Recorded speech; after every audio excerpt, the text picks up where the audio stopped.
why I love being an artist and actor is I have to think, and I've been like that since I was a kid. What's it like to live in somebody else's shoes, and why, and how did it happen, and like all these critical thinking questions to better understand, because that's not my life, but I want to know because that's my fellow human. So there needs to be a lot more discussion with empathy and compassion as well, I believe. Hey guys, welcome back to Normalize the Conversation. Today I have special guest Amiee with me. Thank you so much for joining me. Thank you for having me. This is wonderful. I appreciate being on. So in 2006, you ran for Miss Sonoma County and you ran for Miss California, and your platform was actually verbal abuse and mental health awareness. I love that Correct. so much. What inspired you to pick that platform?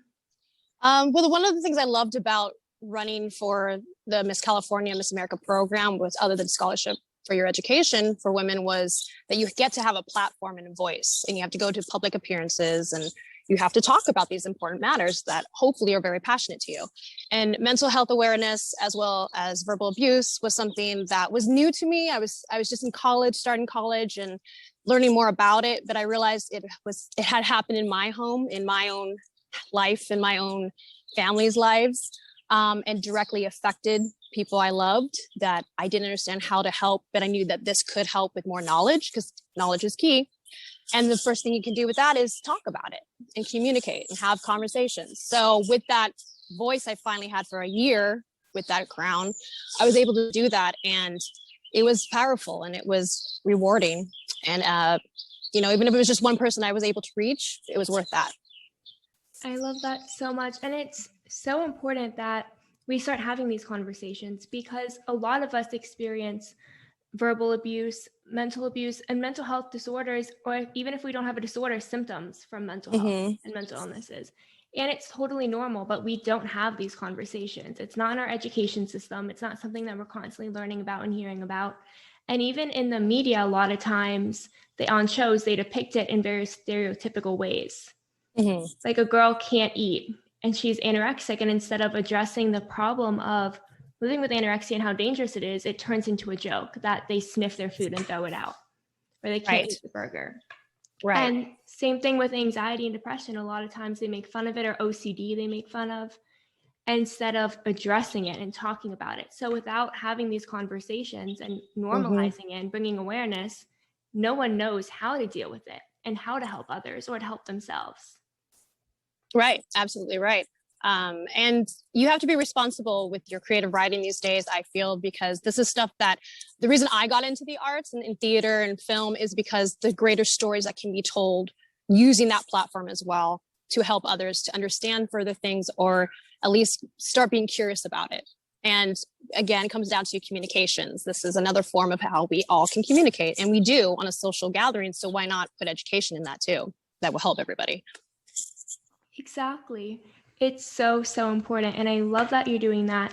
And you have this new musical that you're in development with. Can you talk about that? Because I'm so excited. Yes. So I've been in the development with this new modern musical for the past 4 years. We've been just going back and forth with table reads and adding new things, because the subject matter is so important and so relevant. We don't want to mess it up. The writer and creator, her name is Stephanie E. Brooks, amazing woman, but she's also a mental health counselor and therapist. And so she's really taking work to put into the material so that it can be better educated to other people in the audience to understand how normal a lot of these issues are and how to find solutions from that, but without it being too preachy or too show tuney. It's kind of I would say Rent meets Next to Normal. If you know musicals, you'll know what this means. And with a little twist of Dear Evan Hansen and the social impact of Hamilton, I would say.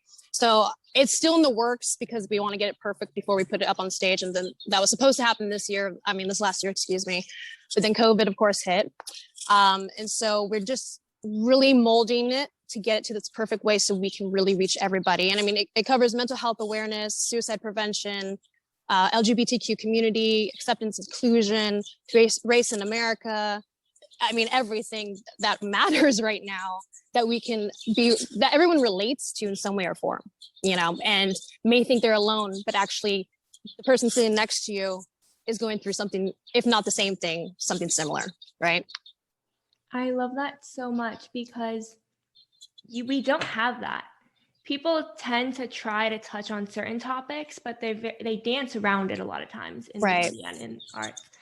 And to have a musical, to have some form of art and expression that's showing all of these different issues and how they overlap is so incredibly important. If we don't do that, we continue to live in a world with this stigma and this lack of understanding and a lot of ignorance because people look to the media to learn more.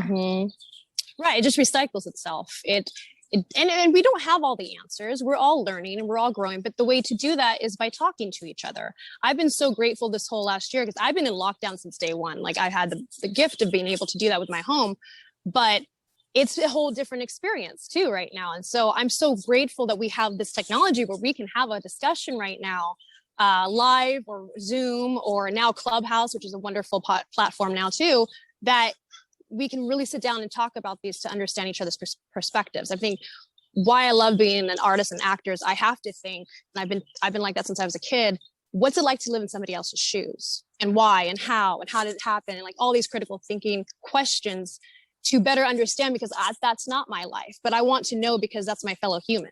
So there needs to be a lot more discussion with empathy and compassion as well, I believe. Exactly. And that was something we were talking about on Clubhouse yesterday. Yes. Yeah. And the importance of listening. If you don't know something, don't just ignore it. Listen, engage in the conversation, ask questions. Right. You can't learn if you don't try to learn. There's no stupid question. There's just stupid answers to it, like putting people down of asking questions, because how else are you supposed to learn about anything, especially if it's different than you or around you and your culture, your environment is. You got to ask questions, and there's nothing shameful or wrong with that. Exactly. And if you haven't experienced it, it's normal to not know.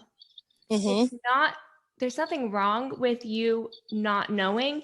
There's something wrong with you not trying to know and trying to learn. And I think a lot of people forget that. Well, I think a lot of people put shields up of it's new and different and I don't understand it, so it's scary. Instead of asking, well, why is it different? And why is it scary? Or how is it that way? I mean, it's not just black and white. There's so many complications into each individual person, each individual life, each individual choice that it can't just be shielded up. I don't want to learn anything. That's just isolating yourself. And you're missing out on life, really, when you put those guards up too much. Exactly. And that's something specifically in the mental health community that we see so much. And that's a big reason why so many people don't get help.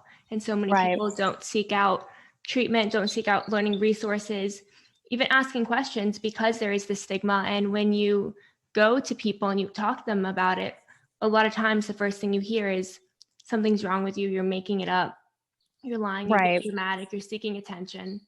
Yes. And instead of, it's usually a fear response when you don't know and you're scared. A lot of times, specifically parents, when a kid goes to them, they like, you're dramatic, and not because they genuinely think you're dramatic. It's because now they're scared and they don't know how to respond. Right. And then a lot of kids grow up afraid to talk about it. Right. They're shut down right away. So what else are you supposed to do? You just internalize it, right? Instead of expressing it and knowing that your feelings are valid. They may be overwhelming to the person that you're putting it towards, but you're feeling them. So they're valid and they're real. They're not being made up. And otherwise you are a great actor, but no, they really are real and you have to sit with it. I remember my mom always saying, oh, don't cry, because she was trying to help me be stronger as a woman in this society that I had no clue what the heck she was talking about on. But I see that now years later and having lost her, that it's like, no, that was tough love in a way that she was trying to communicate to me. But to me, I've always had issues with sensitivity. We're like, no, I'm going to cry because I can and I should, and I want to. But yeah, it's interesting what our parents do put on to us as well from every aspect of reality. It is. And we see the suicide rate among children growing. It's the second leading cause of death for ages 10 through 35. It's crazy. That is beyond surreal to me. I mean, the statistics are out there and they're all real. It's unbelievable why it happens. And we want to find the solutions. And it really, I think, stems to mental health awareness and care that is healthcare and should be tolerated as such because it's health of your body still and your mind and your organ. And to be able to put that towards educating to help further people, not losing them. I mean, there's a disconnect in our society and in our culture. I think that we don't really know why exactly, other than so much issues that we're not taking care of, we're not taking accountability for, and we're not shining light on it to better understand it. And I have faith and hope that it is from this point, because we're talking, there's people on social media using that platform for the better. But I hope in our lifetime we see the change, but I don't know if it's ever going to go away, because there's always something happening, you know, with issues not being taken care of, not addressing it. Exactly. And dancing around the issues. And dancing around it. Thank you. Yeah. It's, again, just taking accountability for our issues at hand in today's society, and trying to take the pride away of it, of hiding it, and actually find solutions with each other, because they're there, you know, the unity is in that aspect. Exactly. And I love seeing in this new administration the desire to want to make mental health accessible to all. Agreed. But one thing that bothers me with it is they know the current system is broken. The statistic is that people who are hospitalized in psych wards are 100 to 200 times more likely to die upon discharge, commonly due to lack of emotional support as well as financial support to continue treatment afterwards. So people aren't set up for success coming out of the hospital. Right. And that's why it's so important to update our current system. There's no more just leaving it how it is, pretending like the problem's not there. And I really hope we do see a change with that in our lifetime. Yes. It's unfortunate that it can't happen within a year. I hope I don't quote me on anything. I hope, you know, that things do change for the better in every aspect. But reality, I'm very practical too, person that we have to take time to progress because of the mass amount of population that we have in our society. But it's happening by talking and communicating. And so that gives me hope that it will be here sooner than later. But that's still not enough. Like, I want it tomorrow, you know? So yeah, you're absolutely right. It's work in progress no matter what, and no matter who's in the office, really. But we need to keep working harder than just what it is right now. Exactly. And again, having these conversations, like you said, are such a key part, because if you look back a year ago, we weren't having the conversations as normally as we are now. In 1 year, so much has grown and changed. I started a podcast with my boyfriend once COVID hit, because I had to talk about these things, and it wasn't happening. I mean, we were like, you know, I was texting or, you know, talking with friends or social media in that way, like we all do. But then I was actually isolating in South Dakota with family, and I was in the cabin in the literal woods and had no Wi-Fi. So I literally was cut off for a while, and I had to really self-reflect and say, okay, I want to document how this is historical and this life experience that we're all having, but also the trauma from it that's very real for everybody, and to really talk about things that matter in social issues as well as personal, and just relating to everything and everybody. And so I just started for fun, one, you know, creative project, and we know it's out there. We have fun with it. It's called the Late Night Lockdown, but we talk about things that matter because we need to talk about it, is my motto. Let's talk about it. We don't have to agree on everything. It's also good not to agree on everything, because we learn from each other that way. But we do have to have the same, like, at least standards and morals and ethics for human life in general, and life in general. And just, you need to start somewhere. And so we have this technology today, literally in our hands every single moment. We need to do something with that. I feel that we all have a responsibility to, in some way or form. Whether it's just resharing things that are facts, cool, or doing your own podcast, or doing your conversations live, or whatever it is. There's just really no answer anymore not to do something. You know what I mean? Exactly. You don't have to start your own podcast. You don't have to start your own nonprofit. You don't have to start your own page. Just going out there, following the right pages that are asking questions, that are engaging in these conversations, sharing them, listening to them, learning from them. There's no excuse not to do it, because it's all out there. And doing your own research today in today's world, including with books, not just Google and such, but cross-examining, cross-referencing, citing sources that are legit, incredible sources, even if you're not a journalist, like just because we have that power in our hands right now with technology. Again, with anything, technology, social media, platforms, apps, there's a lot of good and connection that can come from those items, but there's also a lot of bad that can come from it, just like anything, and balance is key, right? So it's finding that balance for yourself and the passion, with that drive, that fire that you feel, but still listening to other points of views too, so that you can always be growing and always be learning, so that will propel the information that you're passionate about, that you're sharing or whatnot, like with mental health, to keep adding to it. It's not going to just bring it down.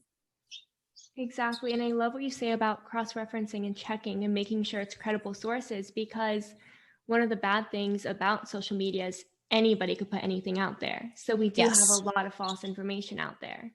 Right. Which is scary, because it's really good. There's a lot of good stuff out there that even the news will put up, right? So it's kind of just always having your own back to double check. And then I think, again, and this is the key word today, conversations. Like, you bring it back to like-minded art, panels or discussions, whatnot, you can, of a source to talk about it. And then you observe people and pull it out and see, okay, well, how does that fit? Is it balanced? Is it not? Is it attracting information? Is it not? I mean, again, like, it's, cross-examining. Exactly. You have to. And people aren't doing that so much right now, I feel. Yeah, they're not. And we've seen it on so many different levels in the past year, but specifically with mental health, I didn't realize that until I was talking with a psychologist in India. And she mentioned that in India, they're not in the same position where they can talk about mental health the same way we can here. Right. Okay. And a lot of their information and sources comes from what we're posting on social media. So if we're choosing to just put out whatever we want, instead of making sure we're doing research and we are educating ourselves and being accountable for what we're putting out there, it can be so devastating and damaging. Right. Yeah. I try to be as much aware of that as possible when I'm on social media. I'm guilty at times, I'll be honest. On Twitter, I'll be like writing things back last year and being so angry and saying that's my voice. And we all do that to a certain degree, but then realizing that's not great for my mental health or for anybody else, really, and putting that energy towards things that will actually help further education and information, instead of the disinformation that really doesn't help anybody. And it again comes down to, we need to take accountability for ourselves, because we have these social media pages that are awesome, they're fun, but they have a weight to them that we don't even know. And some people might say, well, I don't ask for that, that's not what I do it for.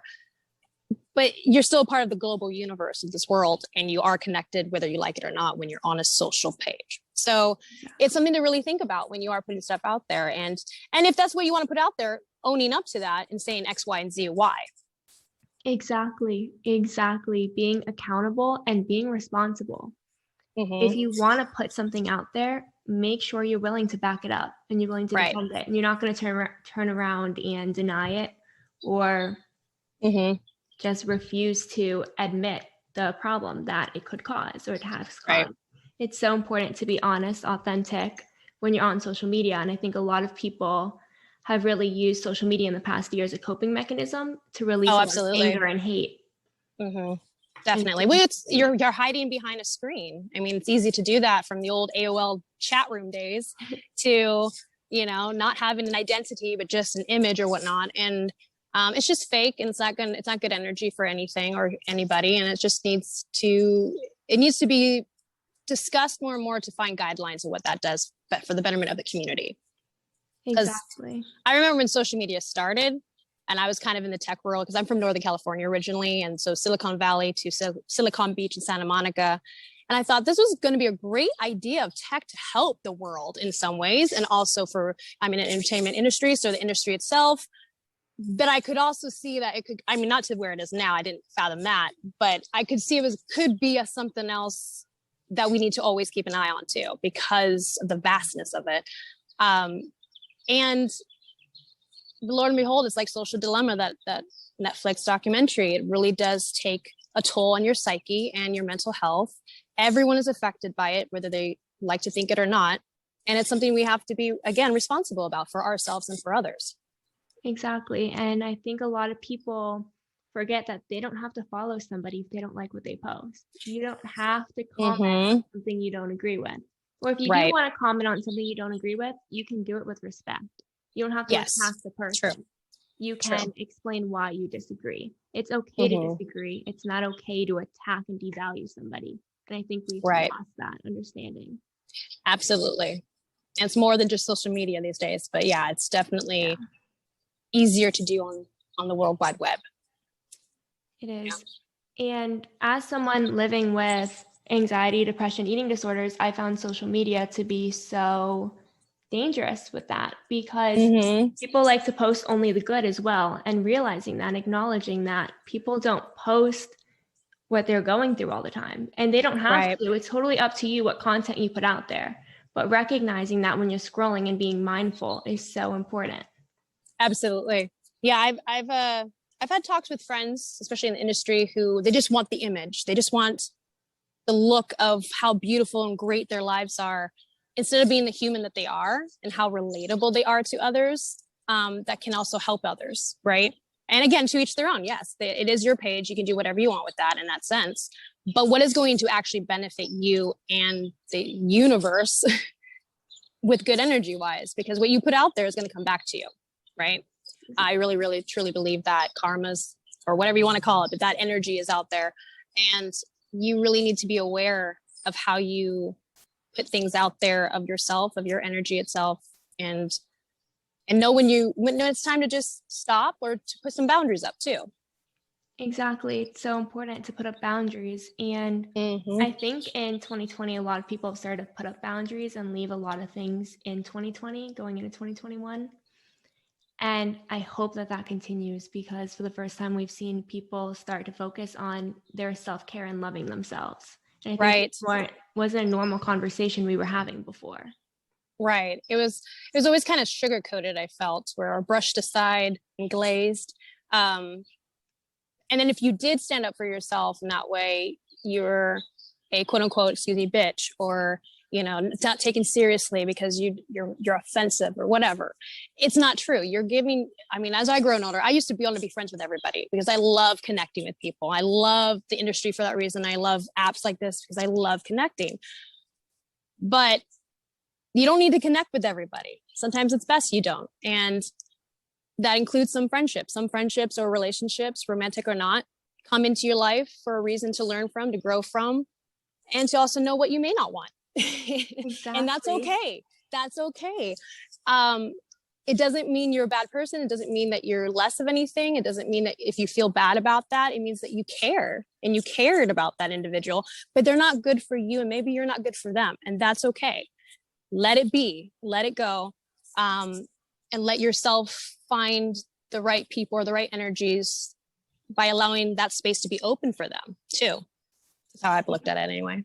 Exactly. And I love that. And I think it takes a long time to learn that. I think a lot of us go so long trying to please everybody and trying to be that perfect person or image, especially for women. You have to fit into this good girl image and make everybody happy, and you can't at the expense of yourself. Right. And it takes a long time to realize that that's just a standard from society. That's not real. You don't have to be that person. And how are we supposed to know that if it was everywhere? It was how we grew up, our parents, our mothers, our, the TV that we watched as kids, everything. I mean, it's all connected. It's really, you gotta spend time with yourself to really find what works for you. And if people get that, they get that. And if they don't, they don't. And just being okay with yourself. I think the silver lining, and again, I don't like to say it in the sense that I'm glad this last year happened, obviously not because of the way it happened, but because there were some positive things that did come out of it for the people who took that time for themselves to really start reflecting or looking at what makes them happy and what doesn't make them happy, and honoring themselves and their worth. And having those boundaries come into focus. That's when people are like, oh, 2020 wasn't super clear. I think it was, because it made me see some really like important things that mattered in my life and that I needed to either get out of or put boundaries up or start on, because it was time for me to really focus on me, myself, and my work and my content and whatever, you know? Exactly. And I love that, because there were so many pandemics within the pandemic. And yes. Not that I remember saying that the other day. I love that saying, because that's so true. So true. I love it. And not that the pandemic, it was good that it happened, but it was good that the conversations from the pandemics with inside that have been happening this whole time. These have all been issues that we just were ignoring and weren't talking about. Right. And during the pandemic, they just happened to get brought to light for the first time. And it's so amazing that they did, because we've all had this time to sit with ourselves and to learn and to explore who we are and what we really believe. And to listen, I think, another key word, because in order to really stay still or stay in our houses or stay wherever we were, possibly, we had to really focus on podcasts or, you know, new shows or conversations like this, online apps. I mean, that's the benefit of everything, is listening to others and really hearing them, taking time to listen. Exactly. It's so important that we listen. And again, ask questions. It's so important to ask questions. Yeah. I think a lot of people are afraid to reach out and ask questions when people are having conversations. They don't want to look stupid. They don't know if they can reach out and ask questions. I still get anxiety, honestly, when I've sung in front of thousands, I've performed in front of thousands. Doesn't bother me. Love it. It's great. Telling the story, right? But getting even onto a Clubhouse the other day with that great panel we had, I was like, I just want to listen. I just want to listen, mama, because I was a little shaky of even talking, because it's normal. That's normal to do that. We all have it, no matter who, what, where we are. And it's something that you just have to jump on the run, because it's adrenaline. That's good, but it doesn't need to devocalize you. Like that used to be me when I was a kid. I was very quiet all the time and reserved, and I didn't speak up. And my mom would always say, you have a voice, you have to, you know, have your own back. And I never understood that when I would be bullied at school, whatever. Now I, of course, get it, where you need to use your voice, whatever that may be for you and what you're comfortable with. But it's good to be uncomfortable sometimes. It helps you further knowledge and understand things by opening yourself to things that are different and that you may not have. Like even right now, I'm getting a little verklempt. I'm like, because you need to breathe. Sometimes we need breathing exercises too. And I don't know, it's just more relatable than people think. It's so funny to me now, not as a funny haha, but a funny, it's silly. It's silly. We all relate to each other in the same way sometimes, and it just needs to be talked about. Exactly. And I was the same way growing up. I was terrified to ever speak up and open my mouth and just have a voice. And a lot of times when I did have a voice, I was silenced. Yep. And now my mission has become being a voice for those who lost theirs, because I love it. I felt like I couldn't have a voice for so long. And now it's so silly to think that I couldn't. And it's so silly that I get so afraid sometimes to speak up, and I'm like, but I have a voice, and you have the opportunity to ask questions, to support others, to be there. And it's okay to get anxious sometimes, to be afraid, to be uncomfortable. That's how you know you're learning and you're growing. You can't grow if you don't step outside your comfort zone. Exactly. It's well said. Yep. Yeah, it's always been, I mean, that's why I got into the arts in the first place. I was always a very creative kid, but I was raised an only child. I have a 14-year older sister who was in college by the time I was in, like, you know, seventh grade. I was 7 years old, so fourth grade, but I just was always quiet. And so my parents pushed me into like ice skating or Irish dancing at the time, and then finding theater.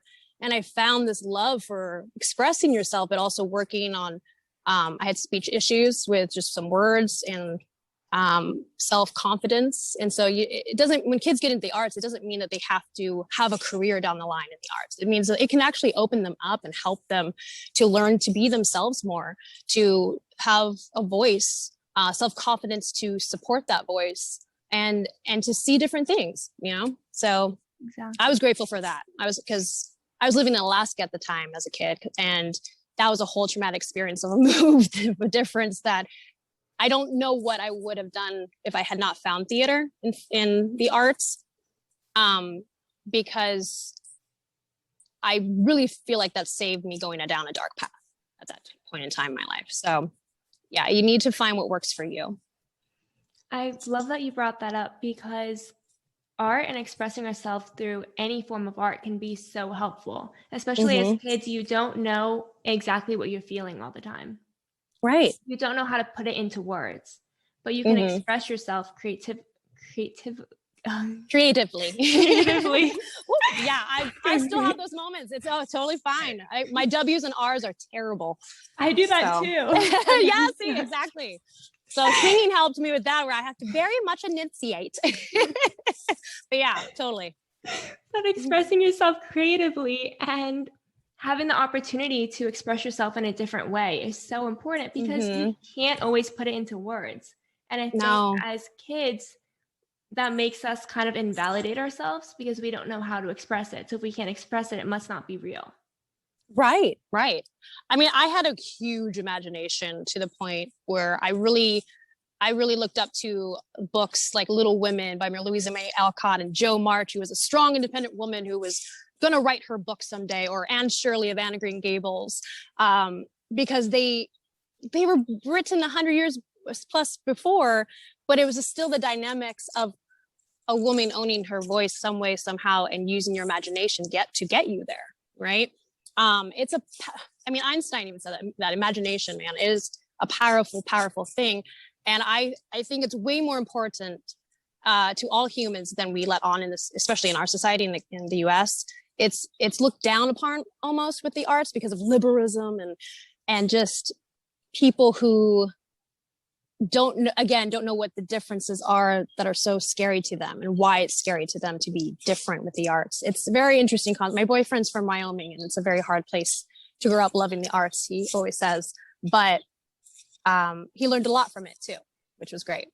So you have both sides of the coins when it comes to issues at hand, as a kid, any age, especially now that with social media. I don't know, I didn't grow up with social media at a young age, so I don't know what I'd be like, to be honest, with having gone through that. I don't think I would have survived that very well, honestly. And so I understand that there's an issue with social media for a lot of kids these days too, and something that we really, really need to focus on and address, to understand better, to find how we can find the solutions for that, because it's terrible what it can do to the psyche of an adult, let alone a child.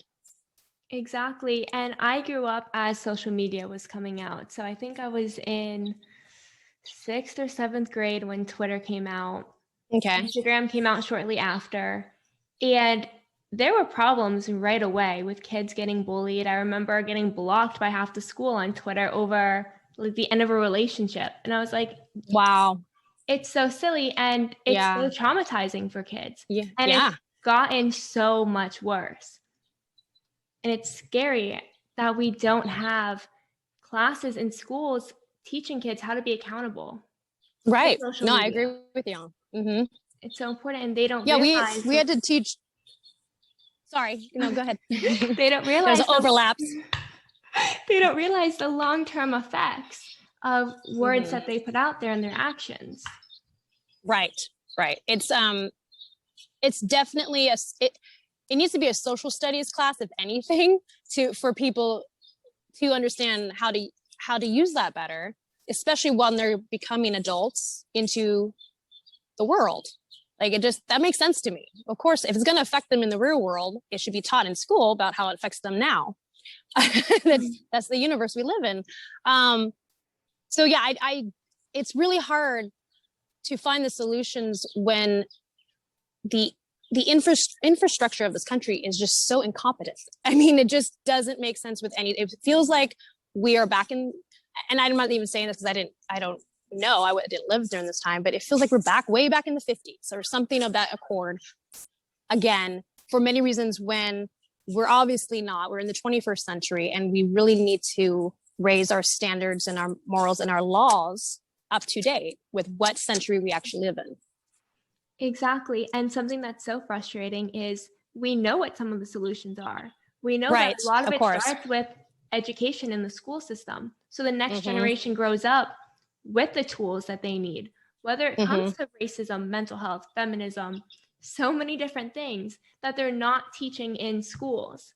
And if they did, and these conversations were a normal part of life, it would never be a taboo, and there would never be stigmas, and there wouldn't be as much prejudice and judgment as there are now. Right. And that is the key. So why is that the problem? Why do we have people blocking that per se, to not allow us to do that when we could be doing that? There's the solution right there. You just said it. So that's where our issues also stand, on top of all the million other things we're addressing, that we need to get people in those positions, whatever your political standards are. It comes down to just humanity at this point, so that all humans have that opportunity. All citizens of this country have that opportunity. It's really not that hard. It's really simple, like you said. Exactly.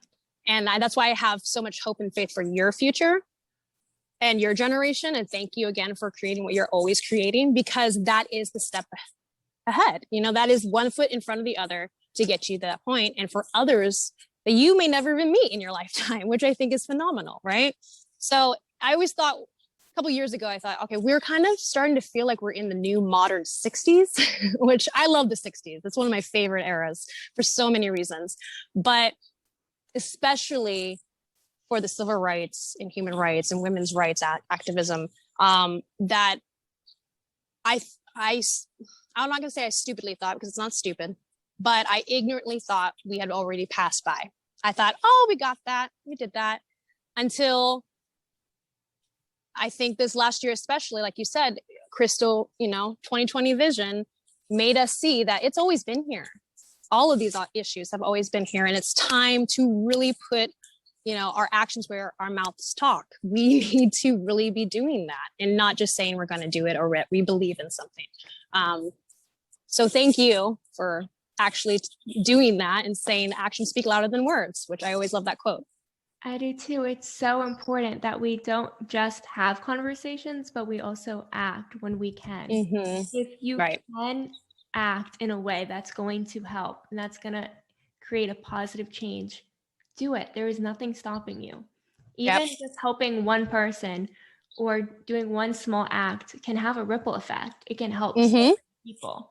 Helping one person who then gets to help one more person who gets to help one more person. It's pay it forward almost too, in some ways. Yeah. Exactly. It's so important. Yeah. And it's only going to benefit you too. I think also in serve you, in a good way for humanity wise. Don't be afraid of what others think.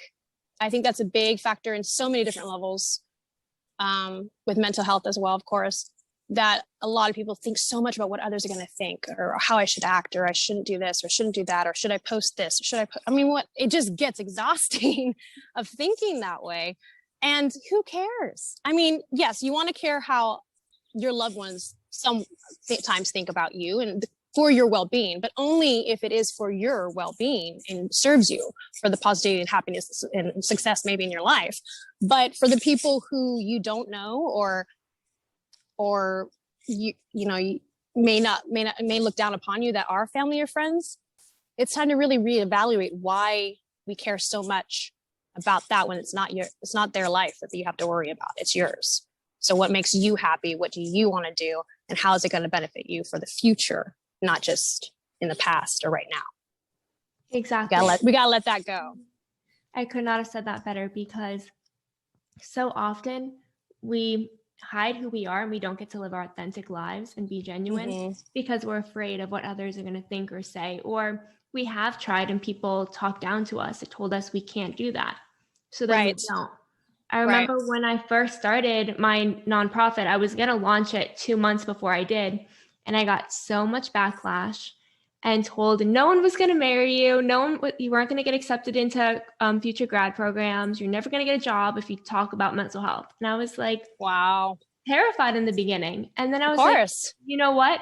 If someone doesn't want to marry me or let me have a job or into their program because I'm talking about mental health, those probably aren't the people I want to be around. Exactly. Good for you. Yes. People who want change, who want to make the world a better place.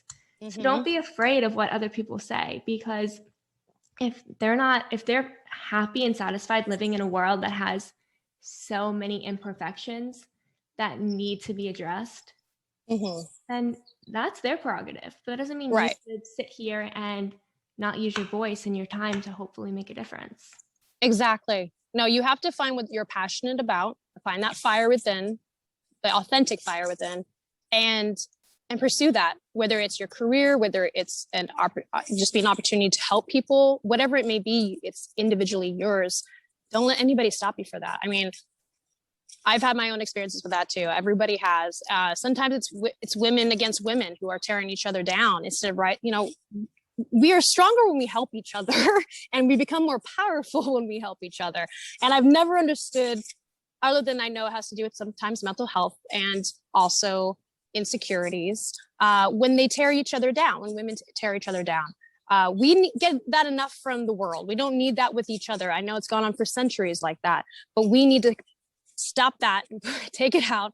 I always started saying in the past couple of years, that's queen love. I call it out when I see it. Like when you support another woman, that's queen love. All right, it could be anything you connect to, but for me, I say queen. You're a queen, I'm a queen. We're queening ourselves up to and understand each other, because we're only going to get further into gender equality and women's rights and equality by doing that with each other. I highly recommend watching on Hulu Mrs. America, which talks about a lot of women's activists back in the 60s. It says a lot about things that still happen today within women's societies against each other.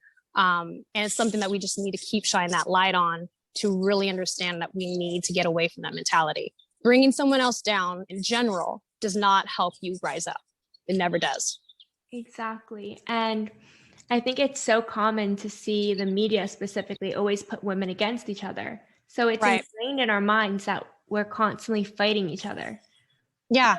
The cat fights, like, yeah, there's a whole lot of going down the road on that that needs to be, especially in I feel in film and TV. And I mean, there's comedy for reasons, and I get that to some degree, but it really doesn't serve anybody, especially when women are just pining at each other like that from the old days. It just doesn't need that at all.